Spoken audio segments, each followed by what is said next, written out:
നീലേൻ്റെ 5ാം വയസ്സിൻ്റെ വാക്സിനേഷൻ എടുക്കാനാണ് നമ്മൾ ഈ പോകുന്നത്. അപ്പം അവളിതെങ്ങനെയോ മണത്തറിഞ്ഞു എന്ന് തോന്നുന്നു. അവളുടെ മുഖത്ര പന്തിയല്ല. അപ്പം നമ്മൾ രാവിലെ തന്നെ അവിടെ എത്തി.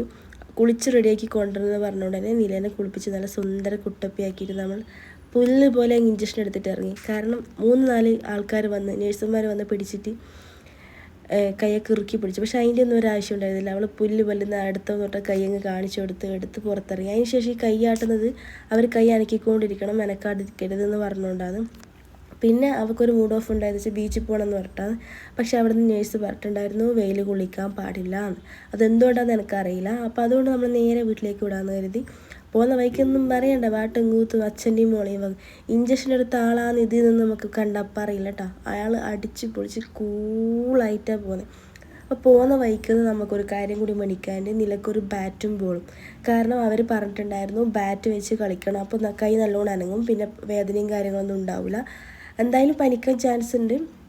അപ്പോൾ കൈ അനക്കാതെ വെച്ചാൽ ഭയങ്കര വേദനയായിരിക്കും. അപ്പം അങ്ങനെ നമ്മൾ കുറേ നേരം ടോയ്സിൻ്റെ കടയൊക്കെ എത്തപ്പോൾ അതിൻ്റെ ഇടയിലാണ് നമ്മൾ ആ ചീര കണ്ടത്. അപ്പോൾ എന്നോട് ഏട്ടൻ ചോദിക്കുന്നത് ഏത് ചീരയാണ് വേണ്ടത്, പച്ച വേണോ ചുവന്ന വേണോ? ഞാൻ രണ്ടും ഓരോന്ന് പോരട്ടെ എന്ന് പറഞ്ഞിട്ട് അവിടെ നിന്ന് നമ്മളിത് ആദ്യം തിരച്ചിൽ തുടങ്ങി. അങ്ങനെ നമ്മളിതാ ഒരു ടോയ്സിൻ്റെ കടയിൽ മുന്നിൽ തന്നെ സാധനം നമ്മൾ ഉദ്ദേശിച്ച സാധനം ഉണ്ടായിരുന്നു. എന്നോട് ചോദിക്കുന്നത് ഇത് മതിയില്ല. ഞാൻ പറഞ്ഞാൽ ഇത് ഓക്കെ എന്ന് പറഞ്ഞിട്ട്. അപ്പോൾ അവൾക്കും ഇഷ്ടമായി. അപ്പം അത് മേടിച്ച് വീട്ടിലേക്ക് പോവുകയെന്ന്. അപ്പോൾ ഇതാകുമ്പോൾ അവൾ കൂടുതൽ കളിക്കുകയും ആക്കുകയും ചെയ്യുമല്ലോ. അപ്പോൾ കൈ അനങ്ങാണ്ട് വെക്കൂല. അതുകൊണ്ട് തന്നെ ഇത് മേടിച്ച് നമ്മൾ വീട്ടിലേക്ക്